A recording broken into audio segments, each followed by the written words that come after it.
Hello! Hi! Hope you all doing good. నేను మీ Telugu trader Shyam.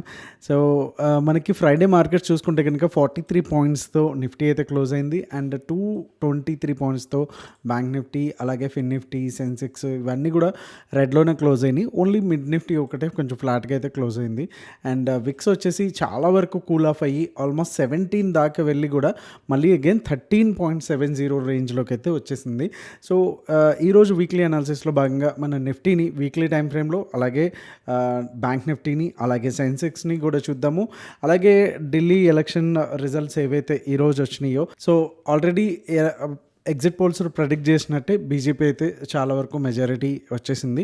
And government కూడా BJP form చేయబోతుంది. So ఇది వచ్చేసి మార్కెట్కి చాలా కలిసి వచ్చే అంశము. అండ్ పొలిటికల్గా మనం దాన్ని అనలైజ్ చేయలేము. కాకపోతే ఫైనాన్షియల్గా కావచ్చు, ఎకనామికల్గా కావచ్చు, ఏదైతే 12 lakhsకి ట్యాక్స్ ఏదైతే ఉందో, అండ్ మొన్న బడ్జెట్ సమావేశంలో ఏవైతే కొన్ని వరాలు ఇచ్చారో అవన్నీ కూడా బాగా పనిచేసినాయి అని చెప్పొచ్చు. ఆల్రెడీ ఈ ఫ్యాక్టర్ ఏదైతే ఉందో, ఆల్రెడీ ఎగ్జిట్ పోల్స్ వచ్చిన నెక్స్ట్ డేని మనకి మంచిగానే కనిపించేసింది, రైట్? సో అది ఆల్రెడీ ఫ్యాక్టర్ అయితే ఉంది. కాకపోతే డైలీ టైం ఫ్రేమ్లో మనం చూసుకుంటే కనుక మనకి ప్రీవియస్గా కూడా లైక్ 23,800 అయితే చాలా వరకు చాలా చాలా పెద్ద రెసిస్టెన్స్, చాలా పెద్ద హర్డిల్ నిఫ్టీకి ఉందని మనకి తెలుస్తుంది. అండ్ ఇన్ కేస్ ఒకవేళ 23,550లో ఉంది. సో 23,550 నుంచి అట్లీస్ట్ 800 అంటే ఈ ఏదైతే ఈ నెక్స్ట్ రెసిస్టెన్స్ ఉందో అక్కడ వరకు వెళ్ళాలి అనుకుంటే కనుక మనకి అప్రాక్సిమేట్గా 250 పాయింట్స్ అయితే ప్లస్ కావాలి. So I don't think so. Already exit polls వచ్చినప్పుడే ఇదైతే ఫ్యాక్టర్ అయిపోయింది. So I'm expecting green, definitely green ఏదైతే మార్నింగ్ ఉంటుందో గ్రీన్ రావడానికే చాలా వరకు ఛాన్స్ ఉంటుంది. ఇదేమి మెయిన్ ఎలక్షన్ అయితే కాదు, but one of the most prestigious అనుకోవచ్చు. అండ్ ఢిల్లీ క్యాపిటల్ కాబట్టి కొంతవరకు దాని మీద ఎఫెక్ట్ అయితే మనకు పడుతుంది. సో ఓవరాల్గా 23,800 అయితే దాటుతుందా లేదా అనేసి మీరైతే ఏమనుకుంటున్నారు అనేది ఒకసారి అయితే కమెంట్ అయితే చేయండి. సో ఒకసారి వీక్లీ టైం ఫ్రేమ్లోకి వెళ్ళిపోదాం. సో వీడియోలోకి వెళ్ళే ముందు తెలుసు కదా, లైక్ బటన్ అయితే అసలు స్మాష్ చేయడం మర్చిపోద్దు. So let's get into the video. Nifty అయితే వీక్లీ టైం ఫ్రేమ్లో ఒక ఛానల్లో అయితే వెళ్తుంది. సో ఇది బ్రేక్అవుట్ అవ్వాలి అంటే కనుక 23,800 దగ్గర బ్రేక్అవుట్ అయితే అవ్వాలి. అండ్ ప్రీవియస్గా కూడా మనం చూసుకుంటే లైక్ ప్రీవియస్ ఏదైతే ఒక 2 weeks బిఫోర్ లో ఏదైతే ఉందో అది బ్రేక్ అయితే అయ్యింది 22,200 వరకు. బట్ అక్కడ నుంచి కూడా మళ్ళీ కంప్లీట్గా ఒక రేంజ్లో అయితే వచ్చింది. సో డెఫినెట్గా ఈ వీక్ ఏదైతే ఉందో అది క్లోజింగ్ వచ్చేసి ఈ ఛానల్ పైన అయితేనే మనం ఎక్స్పెక్ట్ అయితే చేయొచ్చు. లేదు అనుకుంటే కనుక we can expect same thing. So దీని తర్వాత ఒక రెడ్ క్యాండిల్ ఇలాగా, అండ్ దీని కంటిన్యూషన్ మళ్ళీ అరౌండ్ 22,800 అండ్ 22,400, 22,000 అయితే మంచిగా మనకి సపోర్ట్స్ అయితే కనిపిస్తూ ఉన్నాయి. అండ్ ఇన్ కేస్ ఒకవేళ ఈ 23,800 ఉంటే మనం అప్ సైడ్ అయితే ప్లాన్ అయితే చేయొచ్చు. So that's what Nifty weekly time frame అయితే చెప్తా ఉంది. సో డైలీ టైం ఫ్రేమ్లో బ్యాంక్ నిఫ్టీ కనుక చూసుకుంటే మనకి ఏదైతే ఒక సప్లై జోన్ అనేది డ్రా చేసుకున్నామో దీన్ని అయితే బ్రేక్ చేస్తూ ఉంది, కానీ బట్ బ్రేక్ అయితే చేయలేకపోతుంది. సో 3 days నుంచి కూడా బ్యాంక్ నిఫ్టీలో మనం గమనిస్తే కైండ్ ఆఫ్ డోజీ క్యాండిల్స్, కంప్లీట్గా ఒక ఇండెసిసివ్ క్యాండిల్స్ అనేది వచ్చింది. ఒక ఆర్డర్లో లేవు, ఎటువంటి డైరెక్షన్ కూడా ప్రాపర్గా అయితే చూపించట్లేదు. సో రేపటికైతే ఈ కంప్లీట్గా ఏదైతే ఈ క్యాండిల్ ఏదైతే ఉందో అండ్ ఈ జోన్ ఏదైతే ఉందో 50,500 చాలా ఇంపార్టెంట్. సో రేపు ఒక పాజిటివిటీ ఉంటే కనుక డెఫినెట్గా ఈ లైక్ మన క్లోజింగ్ వచ్చేసి 50,158 అండ్ మనకి హై వచ్చేసి 50,500 ఉంది. అంటే అప్రాక్సిమేట్గా 350 పాయింట్స్ మనకి కావాలి బ్యాంక్ నిఫ్టీలో. సో ఇన్ కేస్ ఒకవేళ మార్నింగ్ గ్యాప్ అప్ ఒక 150, 250 పాయింట్స్ వచ్చిన తర్వాత ఒక 100 పాయింట్స్ పైకి వెళ్ళి అండ్ ఈ రేంజ్లో వెళ్తే కనుక మనం ఎక్స్పెక్ట్ అయితే చేయొచ్చు. ఒక మంచి షార్ట్ కవరింగ్ ర్యాలీ అయితే ఎక్స్పెక్ట్ చేయడానికి కుదురుతుంది. లేదు ఆల్మోస్ట్ మనకి చిన్న గ్యాప్ అప్తోనే అంటే ఒక 300, 400 వరకు వెళ్ళినా సరే మళ్ళీ అగైన్ ఏదైతే ఇలాంటి క్యాండిల్స్ అయితే మనకి చూడడానికి అయితే ఉంటుంది. సో ఓవరాల్గా ఇక్కడికి వచ్చేసరికి మనకి రేపు ఎలా పోతుంది ఓపెనింగ్ అండ్ క్లోజింగ్ కూడా చాలా ఇంపార్టెంట్ రోల్ అయితే ప్లే చేస్తుంది బ్యాంక్ నిఫ్టీలో. సో వీక్లీలోకి వెళ్ళిపోదాం. వీక్లీలోకి వెళ్ళేసరికి బ్యాంక్ నిఫ్టీ కంప్లీట్గా డిఫరెంట్గా కనిపిస్తుంది. ఒకసారి చూడండి.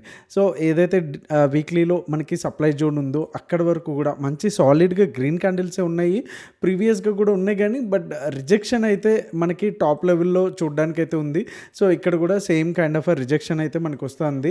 సో వన్స్ ఈ క్యాండిల్ బ్రేక్ అయితేనే తప్ప మనకి అప్ సైడ్ పొజిషనల్గా కావచ్చు ఆర్ ఎల్స్ ఇంట్రాడేలో కావచ్చు బుల్స్ అయితే స్ట్రెంగ్త్ చూపించాలి అనుకుంటే కనుక 50,500 అనేది చాలా చాలా ఇంపార్టెంట్ లెవెల్లో మనకు కనిపిస్తుంది. అండ్ ఒక్కసారి సెన్సెక్స్ కూడా ఒక లుక్ అయితే వేసిద్దాం. సో సెన్సెక్స్లోకి వచ్చేసరికి కూడా ఆల్మోస్ట్ అలానే ఉంది. 79,000 ఏదైతే ఉందో మనకి బిగ్గెస్ట్ హార్డిల్ సెన్సెక్స్కి. సో 79,000 బ్రేక్ అయితేనే తప్ప మనకి సేమ్ సినారియో ఏదైతే ఉందో ఒక సైడ్ వేస్ మార్కెట్ లాగా ఉండడానికి ఛాన్స్ అయితే ఉన్నాయి మనకి దీంట్లో కూడా. సో రేపటికి like buy zones and no trade zones and sell zones ఏంటనేది చూసేద్దాం. బిఫోర్ దాట్ ఒక్కసారి ఎకనామిక్ క్యాలెండర్కి అయితే వెళ్ళిపోదాం. సో ఎకనామిక్ క్యాలెండర్లో మేజర్గా చూసుకుంటే కనుక మనకి ట్యూస్డే అయితే ఫెడ్ చైర్పర్సన్ పౌవెల్ టెస్టిఫైస్ ఉంది. అండ్ వెడ్నెస్డేకి వచ్చేసరికి మనకి సిపిఐ డేటా అలాగే ఇండస్ట్రియల్ ప్రొడక్షన్ డేటా కూడా మనకి రిలీజ్ అవుతుంది. అలాగే మెయిన్ ఇంపార్టెంట్ యుఎస్ మార్కెట్స్ కూడా core CPI and year on year ఇవన్నీ కూడా సో మనకి ఎఫెక్ట్ చూపించేదానికి అవకాశం అయితే ఉంది. అండ్ అదే రోజు అంటే వెడ్నెస్డే రోజునే క్రూడ్ ఆయిల్ ఇన్వెంటరీస్ కూడా వస్తున్నాయి. సో ఇది కూడా మనకి చాలా వరకు ఇంపాక్ట్ పడడానికి ఉంది. సో ఎస్పెషల్లీ క్రిప్టోలో వర్క్ చేసే వాళ్ళందరికీ కూడా ఇది చాలా ఇంపార్టెంట్ ఈవెంట్. సో వెడ్నెస్డే గుర్తుపెట్టుకోండి. అండ్ థర్స్డేకి వచ్చేసరికి ఇనిషియల్ జాబ్లెస్ క్లైమ్స్ ఇది ఒకటి కొంచెం మనకి ఎఫెక్ట్ చూపించడానికి ఛాన్స్ ఉంది. అండ్ ఫ్రైడేకి వచ్చేసరికి WPI wholesale data and trade balance forex reserves ఇవన్నీ కూడా మనకి కొంతవరకు ఎఫెక్ట్ అయితే నేషనల్ లెవెల్లో చూపించడానికి అయితే ఛాన్స్ ఉంది. అండ్ అలాగే అదే రోజు core retail sales and retail sales కూడా కొంతవరకు ఇవి కూడా మనకి ఎఫెక్ట్ అయితే చూపించడానికి ఉంది.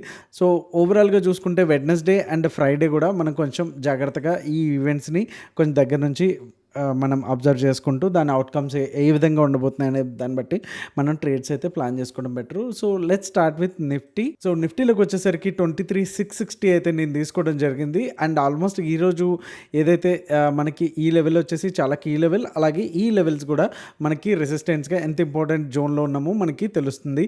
అండ్ నేను కొంచెం ఎక్కువ తీసుకున్నాను. వై బికాజ్ మీకు ఆల్రెడీ రీజన్ ఏంటనేది అర్థమై ఉంటుంది. 23,660 వరకు తీసుకున్నాను.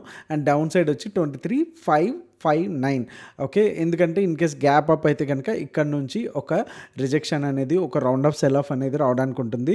అలా కాకుండా 660 కూడా బ్రేక్ అయ్యి మంచిగా మనకి ఇక్కడ ఒక 5 minutes ఆర్ 15 minutes క్యాండిల్ కూర్చుంది ఓపెనింగ్లోనే, అంటే 9:30 9:40 ఈ లోపలే అనుకుంటే కనుక 23,710 వచ్చేసి first target. And second target వచ్చి 23,758 అండ్ థర్డ్ టార్గెట్ వచ్చి 23,810గా అయితే మనకు ఉంటుంది. అండ్ డౌన్ సైడ్ వచ్చేసరికి 23,559 బ్రేక్ అయితే కనుక 23,518 అండ్ సెకండ్ టార్గెట్ వచ్చి 23,443 అండ్ థర్డ్ టార్గెట్ వచ్చి 23,371 అయితే మనకి టార్గెట్స్కి అయితే ఉంటాయి. సో ఒకసారి బ్యాంక్ నిఫ్టీకి వెళ్ళిపోతాం. సో బ్యాంక్ నిఫ్టీలో కూడా కొంత స్పేస్ అయితే ఇక్కడ నేను తీసుకున్నాను. ఇక్కడ స్పేస్ లేదు, లైక్ నేను క్రియేట్ చేసుకుందని చెప్పొచ్చు. Let's see tomorrow. Okay, expecting little bit gap up అనేసి నేను అనుకుంటున్నాను. ఇన్ కేస్ పెద్ద గ్యాప్ అప్ ఓపెన్ అయినా సరే మనం ఈ లెవెల్స్తో సిద్ధంగా ఉంటే సరిపోతుంది. 50,474 అప్ సైడ్ కనుక బ్రేక్ అవుతే కనుక 50,614 వచ్చేసి first target. And second target 50,795 and third target వచ్చి 50,998. అండ్ డౌన్ సైడ్ వచ్చేసి 50,000 వచ్చేసి చాలా క్రూషియల్ లెవెల్. ప్రీవియస్గా కూడా మనకి ఈ లెవెల్ నుంచి ఒక పెద్ద సప్లైస్ కూడా మనకి ఇక్కడ నుంచి చూడడానికి ఛాన్స్ ఉంది. And 49,800 first target and second target 49,600 and third target వచ్చి 49,395. సో ఇక్కడ ఈ రేంజ్లో బ్రేక్ అయితే కనుక మనం షార్ట్ ప్లాన్ చేసుకోవచ్చు. And risk to reward ratio కూడా మంచిగానే ఉంటుంది. అండ్ ఒకసారి సెన్సెక్స్ కూడా క్విక్గా చూసిద్దాం. సో ఇన్ కేస్ ఒకవేళ సెన్సెక్స్లో కనుక పెద్ద ఉంటే కనుక ఇన్ కేస్ ఇక్కడ బ్రేక్ కాకుండా డైరెక్ట్గా ఓపెనింగ్ ఈ రేంజ్లో వచ్చింది అనుకుంటే కనుక మనకి ఇది ట్రిగర్ లెవెల్ అవుతుంది. సో ఇది అప్పుడు టార్గెట్ 1 అండ్ టార్గెట్ 2 అవుతుంది. లేదు కొంత అయ్యి అండ్ చిన్న గ్యాప్ అప్ అయితే కనుక డెఫినెట్గా ఇదే తీసుకోవచ్చు. ఓకే, సో ఇక్కడ కనుక మనకి బ్రేక్ అయితే ఫస్ట్ టార్గెట్ వచ్చేసి 78,299 అండ్ ఇది వచ్చేసి సెకండ్ టార్గెట్ 78,492 అండ్ ఇది వచ్చేసి మనకి ఫైనల్ టార్గెట్ 78,737.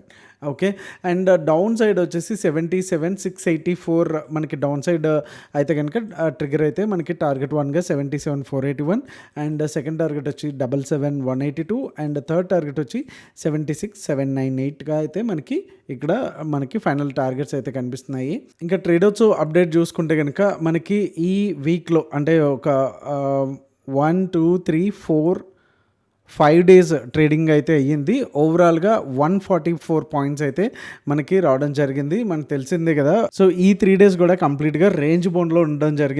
అండ్ బయర్స్‌కి అయితే చాలా వరకు ఛాన్స్ అయితే మనకి రాలేదు.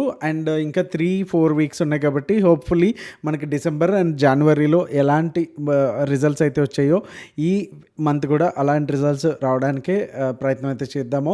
సో, మళ్ళీ నెక్స్ట్ వీక్‌లో మళ్ళీ అగైన్ నేను సెకండ్ వీక్‌లో ఎంత వచ్చాయి, ఎన్ని పాయింట్స్ వచ్చాయి అనేది నేను అప్డేట్ అయితే చేస్తాను. So, that's all for today. In case మీరు కూడా ట్రేడర్స్ గ్రూప్‌లో జాయిన్ అవ్వాలి అనుకుంటే ఇక్కడ కనిపిస్తున్న ఫెబ్ లవ్ అనే కూపన్ అయితే అప్లై చేయండి. మీకు 20% ఫ్లాట్ డిస్కౌంట్ అయితే వస్తుంది ఫీజ్‌లో on all plans. Okay. So, see you all in the next video. Thank you so much. మీ Telugu trader Shyam. Jai Hind and happy weekend.